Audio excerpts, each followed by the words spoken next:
Dalam nama Bapa dan Putra dan Roh Kudus. Amin. Bapa di surga, kami ucap syukur dan terima kasih. Kami kau ingatkan untuk hidup dalam roh yang mencari kehendak Allah di atas segala sesuatu.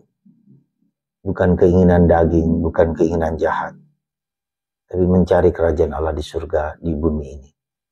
Bantu kami ya Tuhan untuk memiliki sikap batin yang seperti ini. Terpujilah nama-Mu dan sepanjang masa. Amin. Para saudara, sekali lagi kita diingatkan untuk hidup dalam roh dan kebenaran. Saya kira segala kegiatan-kegiatan kita apapun, yang rohani maupun yang tidak, adalah mendengarkan suara Tuhan, suara Roh Kudus, suara Allah, suara kasih, suara kedamaian, suara kebenaran, suara kebaikan. Itulah tujuan dari semua perkara yang kita hadapi. Dan salah satu unsur penting di dalam pencarian suara Allah itu adalah mendengarkan suara hati. Hati yang membimbing kita kepada kebenaran dan kebaikan. Dan suara hati itulah yang sudah tumpul di dalam kehidupan kita manusia. Orang tidak lagi mendengarkan hati nurani, tapi mendengarkan pikiran, emosi, kerakusan, ya, dan berbagai macam hal-hal yang jahat. Dan karena itulah maka Yesus mengatakan hari ini dalam bacaan ini, kalau kamu tidak bertobat, kamu akan mengalami penderitaan dan salib, bahkan kematian yang mengerikan. Maka kalau pohon tidak berbuah, tidak menghasilkan, tidak bermanfaat, pada waktunya akan ditebang. Bantu kita menyadari situasi batin kita sekarang ini. Ya, maka apa yang perlu kita lakukan, kita datang dengan segala kelemahan, dengan penuh kesadaran.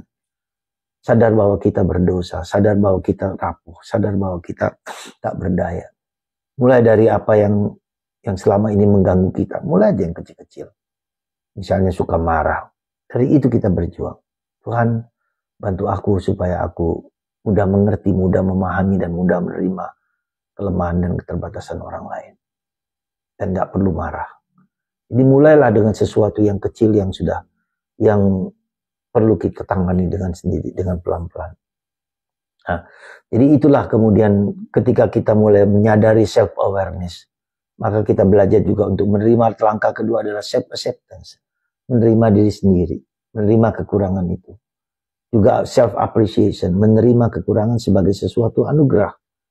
Kenapa menerima kekurangan sebagai satu anugerah? Karena ketika kamar itu gelap, kita tidak bisa melihat ada noda-noda, ada kotoran di berbagai tempat.